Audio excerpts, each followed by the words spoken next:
Hello. Today is Saturday, August 26th, 2017. I'm Sharon Dingus, and I'm here to share with you another ray of light. I'm coming to you from Acres for Art and Enlightenment, home of awakeninglight.net and Red Dog Creations Art Studio. So as I've been on the road here, actually stationary in Missoula, but enjoying the surroundings, I've been seeking to find different places to film each day. And today I thought, you know what? I'm going to see what I can set up in the sow. Now the sow is in travel mode, as in I'm moving stuff. My art studio, taking that back with me to California so I can do, I've got a lot of fused glass to do. I'm preparing for some events, going to make some of those beautiful chestahedrons, and I'm going to need to post a photo of those because it's difficult to describe, but I have a lot of fused glass and stained glass work to do. And so today, the friend that I'm out here visiting is celebrating her birthday tomorrow, but she's putting on a party this evening or this afternoon, so we have some setup to do, different things like that. So it's like, oh gosh, I need to get going this morning, get some things filmed. But after taking Mighty Maya for her walk, I had some ideas as far as what today's topic is, but I did not want to spend a lot of time wandering around the neighborhood, right? Yesterday's video had to do with practicing the art of flexibility, and literally it wasn't just a figurative thing. It had to do with, I kept moving from one part of the neighborhood to the next part of the neighborhood, seeking to find a little solitude. So today I'm like, okay, I'm going into the sow. Well, I came in the sow, I'm like, oh yeah, this is not, no, I've got a microwave behind me, the little gas stove is here, here's the fridge. If we look over here, you know, here's the door, here's the fold out. Over here it's just chaos, so we're not going to look over that way, but trying to find that peace in the chaos, right? But trying to find, where's your inspiration? Where's your spark of inspiration? So while walking Maya this morning, it was a crisp 47 degrees, and it felt fantastic, and we wandered and did the morning routine. But what was really fantastic, and one of the things that I'm really appreciating about the city of Missoula, is they have a lot of very natural areas. And in this neighborhood, I'd seen 2 deer close to the house, but this morning came upon a field with 6 deer. There were 4 mule deer and 2 white-tailed deer, and it was fun watching them all interact. And the one buck, or very obvious buck, there was a fawn there, so that might have actually been a male, but just couldn't tell at that point. But the buck, he was cracking me up because he had crap hanging from his antlers because he's rooting around. I don't know if he was scratching his head or quite what he was trying to do. It wasn't as if he was digging into the dirt trying to root something up, but he's in the weeds, the kind of dense weeds. He had not yet, at least what I saw, went over to had not gone over to the wood pile that was over there with a tree that had been cut up to rub his head or whatever he was rubbing. But it was just funny. And then he'd lift up his head and look around, and he has weeds hanging from his antlers, and it was just very comical to watch him this morning. But the other fun thing, so there were the male mule deer, and then 3 does, and then the doe whitetail and the fawn whitetail, and they were all interacting. And what was fun is this little fawn watching this. I had some neighbors in the Minneapolis area, and they had a golden retriever puppy, and they called it Zoomies.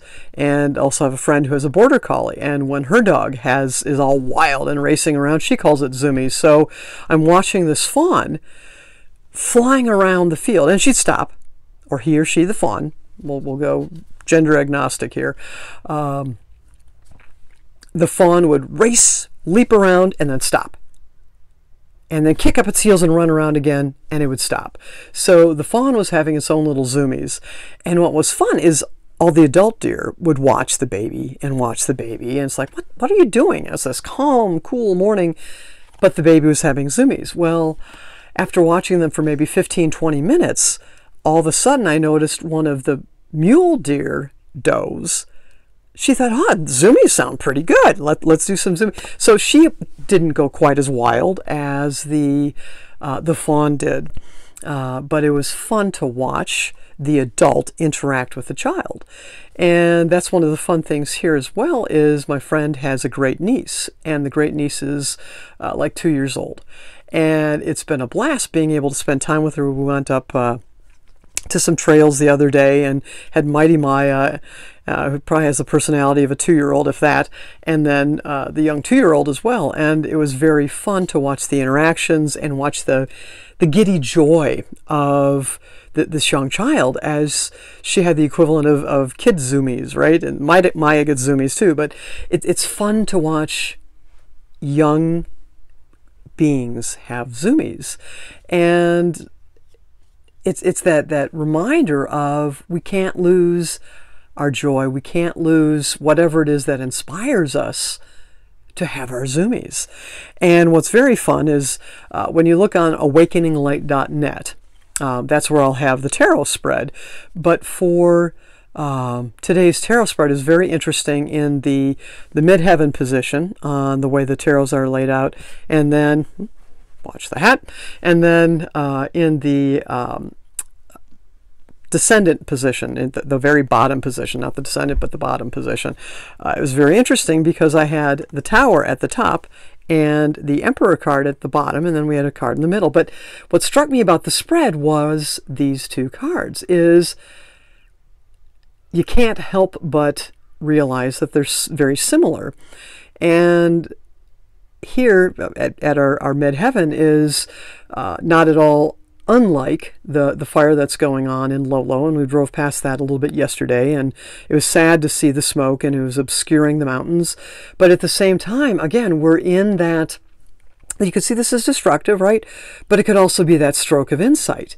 And it's very interesting seeing this chaos, seeing the transformation, perhaps again the sparking, but then looking at the Emperor card. And what did we have just a few days ago? We had that solar eclipse, which is the bringing towards us the new. So it was a very interesting contrast of, here's the stroke of insight, the being hit by lightning, the lightning strike, and how it can be destructive. And we part of this is interesting. The themes that I'm getting yesterday was about flexibility, because being here in nature, there's so much around that could be so inspiring. Even though I'm here in the South, the studio on wheels, and there's not a lot of nature other than perhaps what's in my hand and what you can hear through the door, but there's a lot of inspiration. And if you look around, what are you seeing? And it was fun yesterday. With this morning, certainly having the interaction with the I don't know if it was two herds that had joined, since it was two different varieties of deer, but we'll call it the herd of deer. And last night when I was taking Maya for a bit of a stroll before we made dinner, I was able to get within like 20 feet of the doe, and she was actually further away, and I stopped and I watched her, and Maya was barking and doing all of her Maya things, and the doe was very curious. She kept coming closer and closer.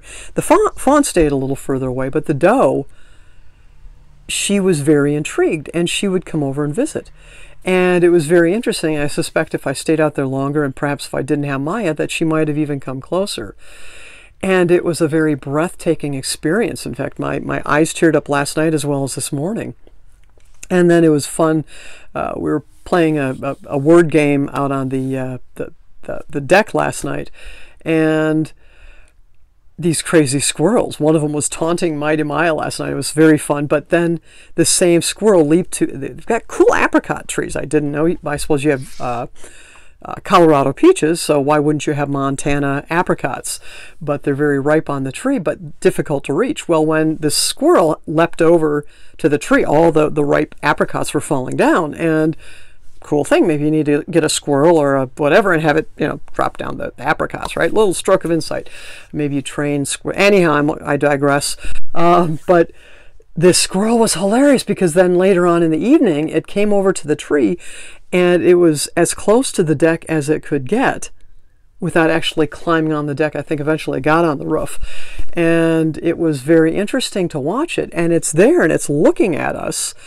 And it's so interesting having these moments of being that close to the wildlife, knowing they're wild, but knowing that they're paying attention to what we're doing. And I don't even know if today's ray of light is going to make any sense, but I'm just kind of going with it, is where do you find your inspiration? Where do you find that connection? And over again, I go back to it's that connecting with nature and having those interactive moments. So I'm always very aware when I'm with creatures, and even trees, because they're living creatures. Rocks, I love to touch rocks because they are living.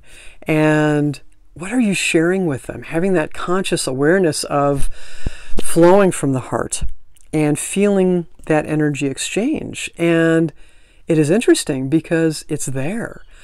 And all I want is more of that. That energetic exchange with nature, it's rejuvenating, it's inspiring, it can be very peaceful. It can also give you zoomies, right? So get out in nature. If you're not already doing it, fill your bucket, fill your cup, right? We talk about the tarot when we're filling our cup all the time. Fill it. Now's the time to be filling it with what you want. And nature is a wonderful place to be topping off your tank. And just learning from her and learning from everything that is living and breathing in nature. Thank you for taking the time to listen today. I send you blessings, love, and light as you go about your day.